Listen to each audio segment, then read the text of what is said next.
Ahora vamos con el análisis de la parte 4, exhalar.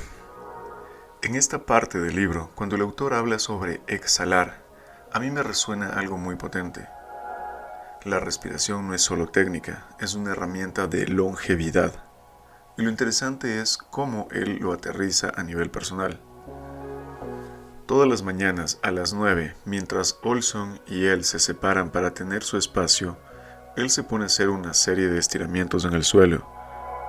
Y lo cuenta con una naturalidad que me hace visualizarlo ahí, buscando, como él mismo dice, volverse un poco más inmortal. Aquí aparece algo que yo no conocía tan a fondo: los 5 ritos tibetanos. Según él, estos movimientos se transmitieron por más de 2500 años entre monjes budistas y están diseñados precisamente para expandir la capacidad pulmonar. Y cuando lo pienso, tiene todo el sentido. No sirve de nada respirar correctamente si tus pulmones no tienen espacio suficiente para almacenar ese aire. Suena lógico, pero nunca lo había visto así. La historia de cómo estos ritos llegaron a Occidente es casi cinematográfica. Un escritor llamado Peter Kelder, sentado en un parque, conoce a un coronel británico que había pasado media vida en la India. Y ese coronel asegura haber encontrado un monasterio perdido donde la gente rejuvenecía. La historia parece exagerada y probablemente lo sea, pero el punto no es si la anécdota es real, sino que los ejercicios descritos sí tienen raíces auténticas y milenarias. Lo que más me impacta es cuando Kellner cuenta que este coronel regresa años después totalmente cambiado, más joven, más fuerte, con una vitalidad recuperada, y todo eso se lo atribuye a estiramientos y respiración. Yo sinceramente no puedo evitar pensar en esa mezcla entre mito y realidad que muchas veces rodea a las prácticas orientales. Pero luego el autor aterriza el tema con ciencia moderna. Aquí es donde el libro pega más fuerte: los estudios serios. El famoso estudio Framingham, que siguió a miles de personas durante décadas, descubrió que el mejor indicador de longevidad no era la genética, ni la dieta, ni la cantidad de ejercicio que hacían. Era la capacidad pulmonar. Entre más pequeños eran los pulmones, más corta era la vida. Y entre más grandes, más larga. Cuando leo eso me detengo, porque jamás había escuchado que la capacidad pulmonar pudiera predecir la esperanza de vida mejor que cualquier otro factor. Y no solo eso, otro estudio, décadas después, repitió exactamente los mismos resultados. Pero lo más importante viene después. Durante años se creyó que los pulmones no podían cambiar, que eran un órgano fijo, que nacías con cierta capacidad y te morías con ella. Pero ahora se sabe que no es así, y si esta parte me parece brutal, porque rompe una creencia muy arraigada en la medicina occidental. Los pulmones sí son moldeables, sí pueden expandirse, sí pueden rejuvenecer. Y el ejemplo más extremo está en los buceadores libres, personas que han logrado aumentar entre un 30 y un 40% su capacidad pulmonar a pura práctica. Uno de ellos es Herbert Nietzsche. Tiene una capacidad pulmonar de 14 litros. 14 litros. Eso es más del doble de lo normal. Y él no nació así, lo desarrolló. Lo que el autor quiere transmitir aquí es claro: no necesitamos sumergirnos como buceadores profesionales para mejorar nuestros pulmones. Caminar, montar bicicleta, estirar, respirar de forma consciente, todo eso ya genera cambios reales. Y entonces aparece la otra historia que me llamó muchísimo la atención. Katharina Schrott, una adolescente alemana del siglo XX con escoliosis severa. Los médicos básicamente la daban por perdida, pero ella, mirándose en un espejo, desarrolló una técnica basada en algo tan simple como expandir un pulmón y restringir el otro, jugando con la respiración como si el cuerpo fuera un globo. Lo practicó durante años. El resultado: enderezó su columna, algo que los médicos consideraban imposible. Y no solo se curó Eda, abrió una institución rústica, sin equipo médico, sin tecnología, donde trataba a pacientes gravísimos de escoliosis, solo con estiramientos y respiración. Personas encorvadas, postradas en la cama, sin esperanza, recuperaban movilidad, altura y volvían a respirar plenamente. Al principio, la comunidad médica la ridiculizó y décadas después le dieron la Cruz Federal al Mérito. Impresionante. A mí lo que me deja esta parte del libro es una idea muy clara. Nuestra forma física, nuestra postura, nuestra salud respiratoria no están fijadas, son moldeables, y la respiración, algo tan básico, tan cotidiano, tiene un impacto que la ciencia recién empieza a medir, pero que culturas antiguas ya entendían hace siglos. En esta parte del libro noto un cambio interesante. El autor empieza a explorar la respiración desde un ángulo completamente distinto, no ya desde la expansión pulmonar basada en tradición tibetana, sino desde el trabajo de una experta moderna, Lynn Martin, quien fue discípula directa de un personaje casi mítico dentro del mundo de la respiración, Carl Stowe. El autor describe su llegada al estudio de Martin en Nueva York con mucho detalle, como si ya desde el entorno se intuyera que se estaba metiendo en un territorio extraño, lleno de archivo, anatomía y prácticas olvidadas. Era una mujer delgada, intensa, llena de historias y experiencia, y todo girando alrededor de un hombre del que curiosamente casi nadie ha oído hablar, Stowe. Y la introducción a Stowe es fascinante. Director de coro, no médico, no científico, sin hacer publicidad, sin giras, sin libros exitosos. Pero aún así, miles de personas con problemas respiratorios graves lo buscaron. Cantantes de ópera, músicos, personas con enfisema. Es como si este hombre hubiese sido una especie de secreto a voces para quienes estaban desesperados por encontrar una solución cuando ya no la había. Lo que descubrió, y esto me impacta mucho, no es algo intuitivo. No se centraba en inhalar, no se enfocaba en tomar más aire. Eso, según él, era lo fácil. La clave de la respiración estaba en la exhalación completa, en aprender a vaciar realmente los pulmones. Cuando el autor lo cuenta, empiezo a pensar cuántas veces creemos que respirar es llenar y ya. Pero Stowe observó algo que cambia por completo la perspectiva. La mayoría de la gente retiene el aire arriba, exhala poco y rápido, y así va comprimiendo todo el sistema respiratorio. Por eso sus cantantes tenían voces débiles, porque sus exhalaciones eran débiles. Este patrón de respiración deficiente también lo veía en los músicos y en los enfermos, y fue tan efectivo lo que hacía que incluso la Ópera Metropolitana lo contrató para entrenar a sus cantantes. Pero lo más fuerte viene cuando es llamado al hospital de Veterans Affairs en East Orange en 1958. Ahí es cuando la historia se vuelve dura. Pacientes de enfisema al borde de la muerte, tirados en camillas con oxígeno, algunos incapaces de caminar o hablar, y el hospital llevaba 50 años sin poder darles una solución. Stowe entra y se da cuenta de algo que nadie más veía. El problema no era inhalar, sino que no podía exhalar. Esto me voló la cabeza, porque uno imaginaría que un enfermo de enfisema lucha por tomar aire, pero no. Lo que pasa es que ya tienen demasiado aire atrapado dentro.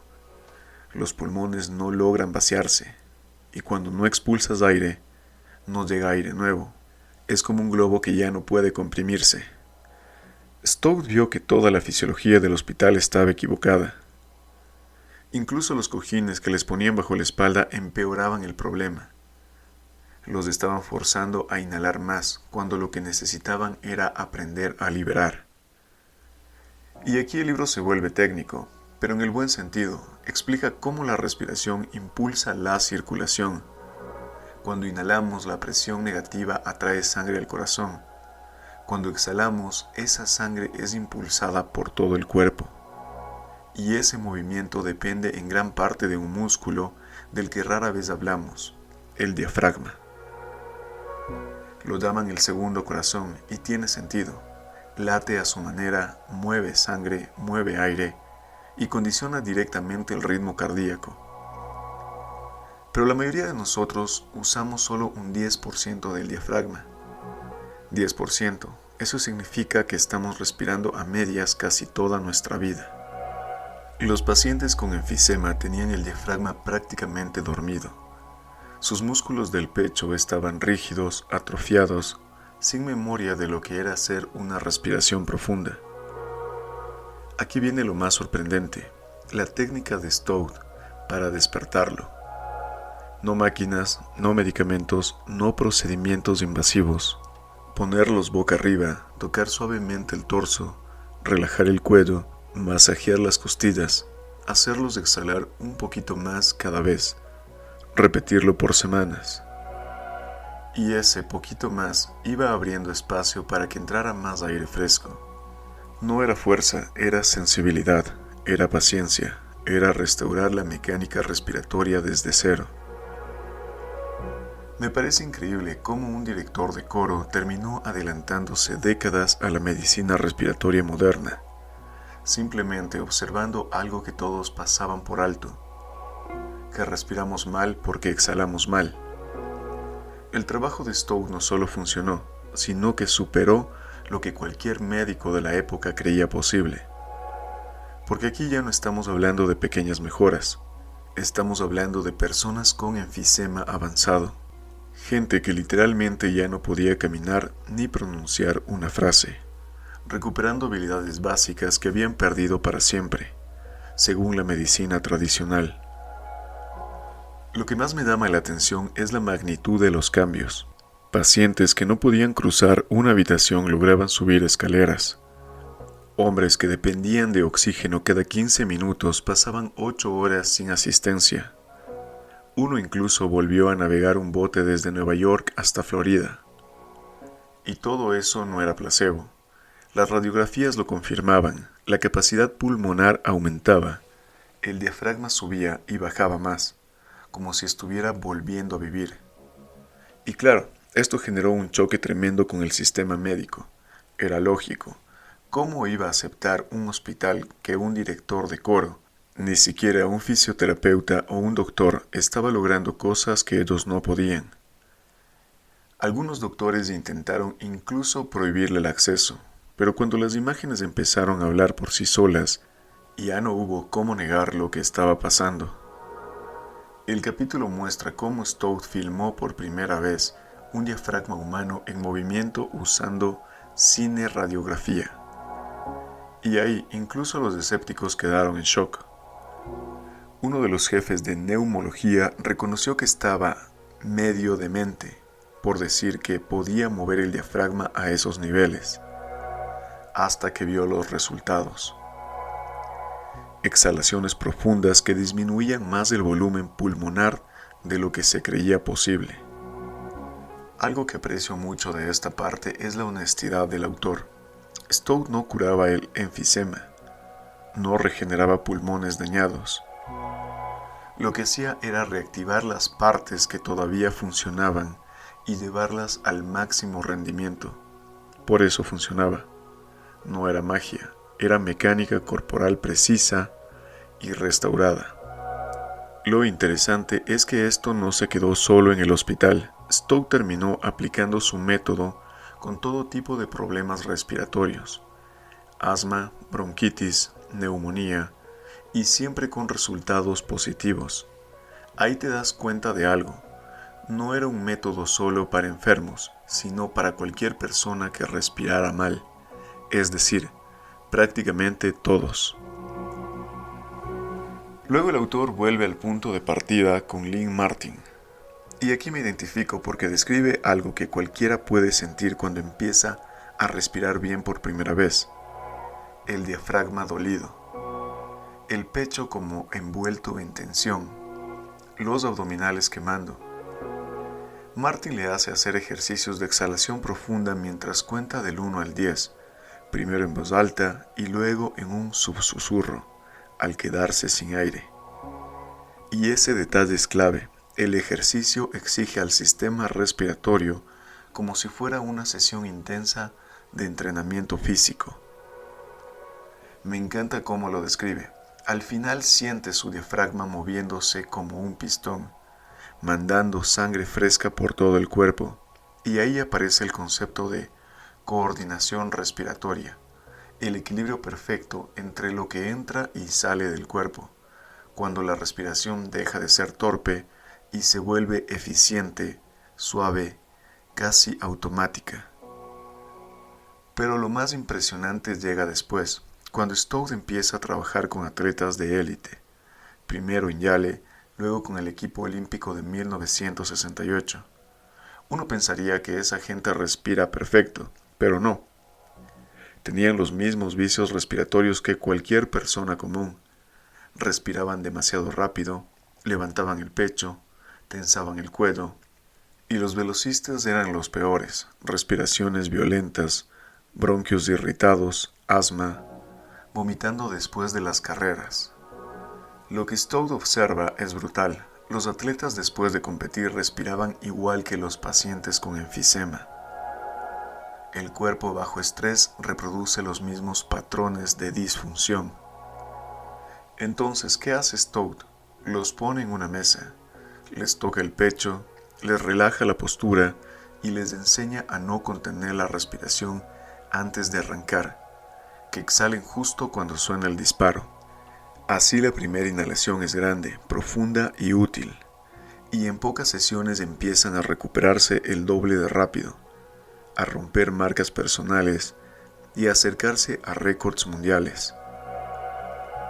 Lo que pasa en las Olimpiadas es histórico. El equipo de Estados Unidos gana 12 medallas, la mayoría de oro, 5 récords mundiales y sin usar oxígeno. Nadie hacía eso en esa época, y los propios atletas lo atribuían al arte de exhalar. A mí esto me deja claro que la respiración bien hecha no es un detalle, es una herramienta de rendimiento físico, de salud y de energía que muy pocos dominan. El legado de Stout era real, poderoso, pero al mismo tiempo extremadamente frágil. Lynn Martin lo describe como alguien con una sensibilidad especial, casi un talento innato, manos precisas, oído absoluto y un instinto que no podía enseñarse fácilmente. Me llama la atención cómo incluso después de trabajar con él durante décadas, Stout jamás pudo o jamás quiso explicar en palabras lo que hacía. Y empiezo a entender por qué cuando el autor describe el único video que existe de su trabajo. La escena es surrealista. Stout aparece como un personaje salido de otra dimensión, bronceado, elegante, con aire de artista excéntrico. Y lo que hace con el tenor es extraño, casi incómodo. Sacudidas, presiones profundas, movimientos bruscos, un conteo casi hipnótico, desde afuera, sin el contexto de los resultados. Parece una mezcla de terapia experimental con espectáculo improvisado. Aquí entiendo perfectamente por qué su método nunca tuvo aceptación en el sistema médico tradicional. Puedes demostrar resultados en radiografías, puedes transformar vidas, pero si tu método parece salido de una performance, para la comunidad médica eso es suficiente para descartarte. Y más aún cuando eres un director de coro. No un doctor, no un investigador, no un especialista certificado. Era inevitable que lo tacharan de charlatán, aunque sus pacientes siguieran respirando después de que la ciencia los había desahuciado. Lo que más me impacta es la frase del autor. Stout había llegado demasiado lejos para la medicina tradicional, y no porque estuviera equivocado, sino porque su forma de trabajar no encajaba en el molde. Luego viene algo más triste. A su muerte, su mapa, ese que había trazado durante medio siglo, simplemente se perdió.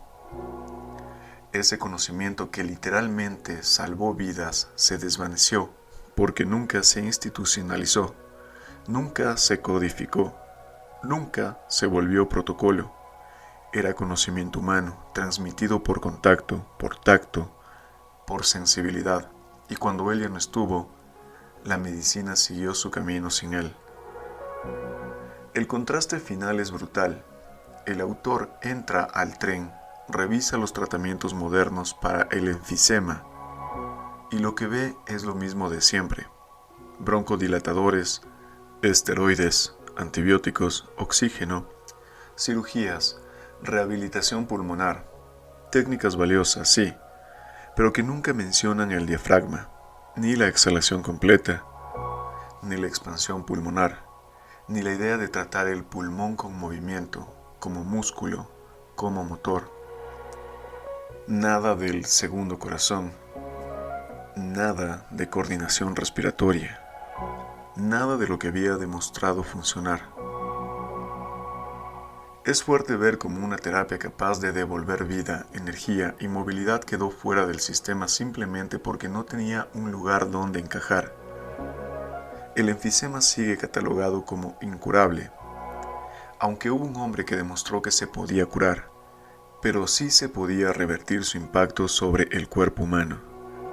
La ciencia avanzó y aún así dejó atrás algo que realmente había funcionado.